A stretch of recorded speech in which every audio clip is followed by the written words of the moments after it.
रीना शादी के बाद से ही ससुराल में सबको दबा कर रखती। हर बात पर खुद को सबसे बेस्ट साबित करने की कोशिश करती। क्या माँ जी, देवर जी की शादी है लेकिन आपके बस की नहीं कि बाजार से एक रुमाल खरीद कर ला सके। भाभी, मम्मी ने हम लोगों को बड़ा कर दिया, शादी ब्याह सब हो गया। तब तो आप नहीं थी ना, जो आज माँ को ताना दे रही है। एक तो तुम लोग यहाँ आती हो, फिर मेरे और माँ के बीच लड़ाई करवाती हो। अरे सही तो बोल रही है मेरी बिटिया। घर की बहू हो और 4 काम करना पड़ गया, इसमें क्या होशियारी दिखाना। अरे करना है तो करो, नहीं तो। बस ये सुनकर रीना का तांडव शुरू हो जाता है।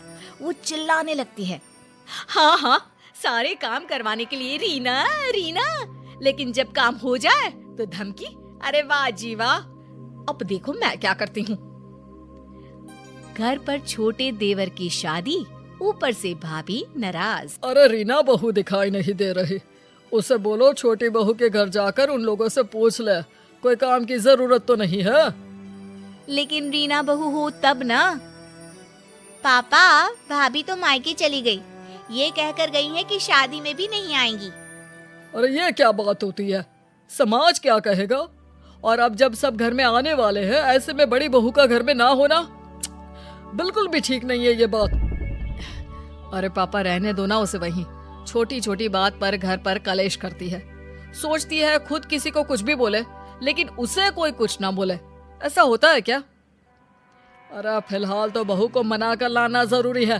ड्राइवर से बोलो कार निकाले, हम खुद जाएंगे। घर के सभी लोगों को बहू पर गुस्सा आता है। जो आदमी अपने उसूलों के आगे किसी के सामने नहीं झुका, वो कल की आई एक लड़की को मनाने जा रहा है। पता है ना माँ, पिताजी को समाज, परिवार और आस पड़ोस की कितनी परवाह है।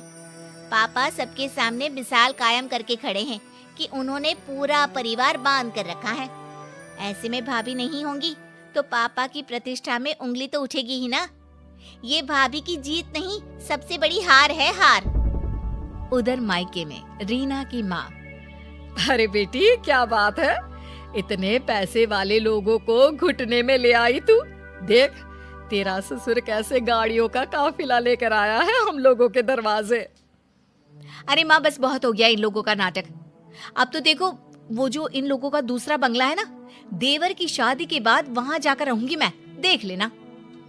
तभी ससुर बहू के मायके आते हैं। रीना की माँ नाटक करती है, अरे आइए भाई साहब, अरे देखे ना कब से समझा रही हूँ कि ससुराल में तेरी जरूरत है, चली जा बेटा। लेकिन पता नहीं क्या बात मन को लग गई है, आई तब से रोए जा रही है। ससुर जो बहू की माँ की हरकतों से अच्छे से वाकिफ थे।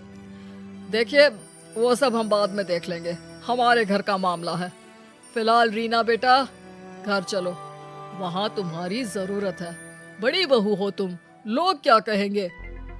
देखिए पिताजी, आप खुद आए हैं तो ठीक है, मैं चल रही हूँ, लेकिन मैं साफ साफ कह देती हूँ, देवरानी के आने के बाद मैं उस घर में नहीं रहने वाली।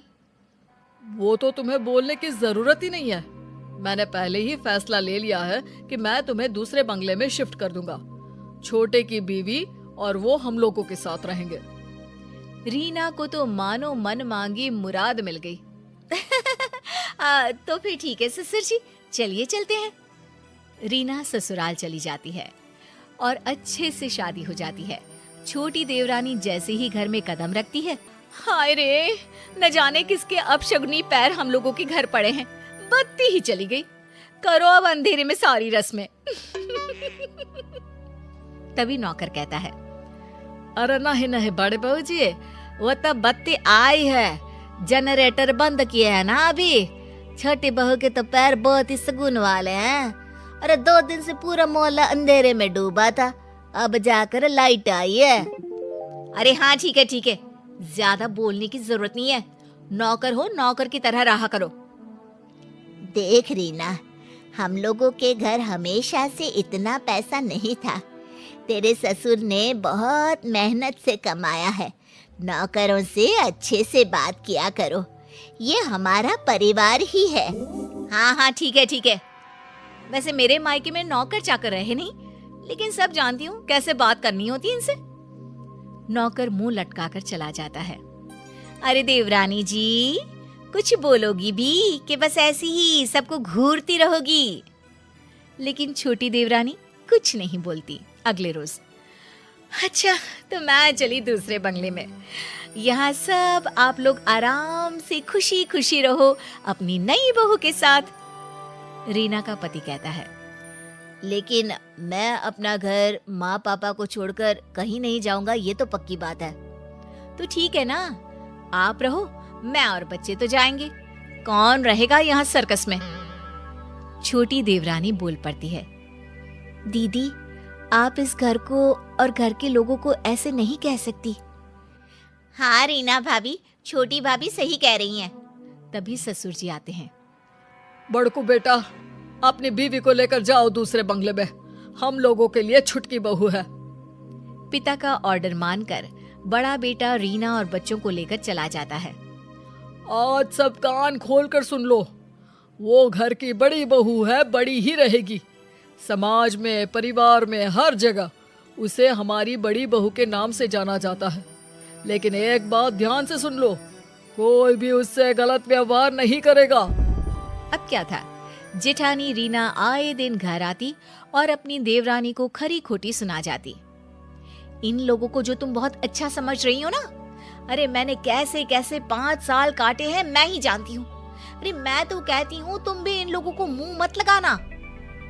देखिए दीदी, अभी तक तो मेरे साथ सब ठीक है, जब कुछ होगा बुरा तो बता दूंगी। अरे मैंने तो इस घर को घर बनाया है, वरना जब मैं शादी करके इस घर में आई थी ना, पूरा घर ऐसे लगता था जैसे चिड़ियाघर।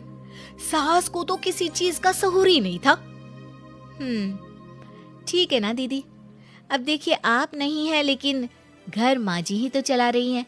मैं तो वही करती हूँ जो वो कहती हैं।